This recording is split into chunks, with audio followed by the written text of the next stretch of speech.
Nah, cara mereka bersama-sama melakukan pemerasan terhadap tenaga kerja asing untuk mengurus kitas ini apa sih modus yang dipergunakan oleh mereka?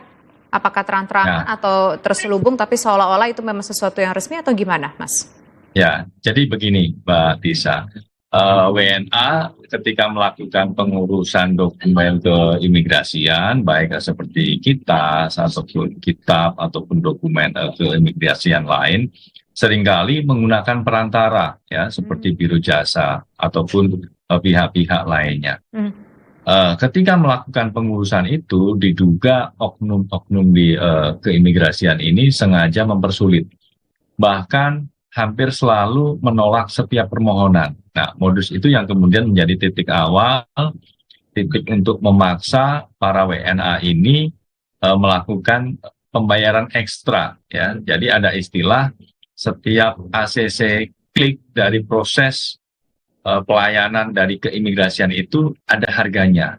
Ya. Oleh karena itu kita melihat perbuatan melawan hukum yang dilakukan para pihak ini dilakukan secara terstruktur, sistematis gitu ya. Mulai dari kantor IMIPAS yang ada di daerah atau di wilayah sampai dengan di pusat. Karena memang approval dari penerbitan dokumen keimigrasian itu sampai ke pusat. Hmm. Sehingga WNA atau Biro Jasa ini harus membayar 3 kali, Mbak Tisa.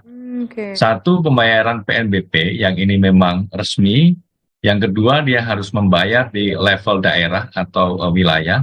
Kemudian yang ketiga, dia juga masih harus membayar ketika proses dokumen keimigrasian itu masuk ke pusat. Gitu ya. Nah, artinya ini biaya ekstra harus WNA keluarkan. Ini baru masuk pintu gerbang NKRI loh. Sudah disuguhi hal demikian. Nah, ini berkaitan dengan apa yang tadi Mbak Tisa sampaikan. Ini tidak hanya soal korupsi, tidak hanya soal pemantik ekonomi nasional, karena kan ini juga berkaitan dengan WNA yang ingin berwisata di Indonesia dan segala macam. Tapi ini juga soal citra, reputasi, marwah Indonesia di mata internasional.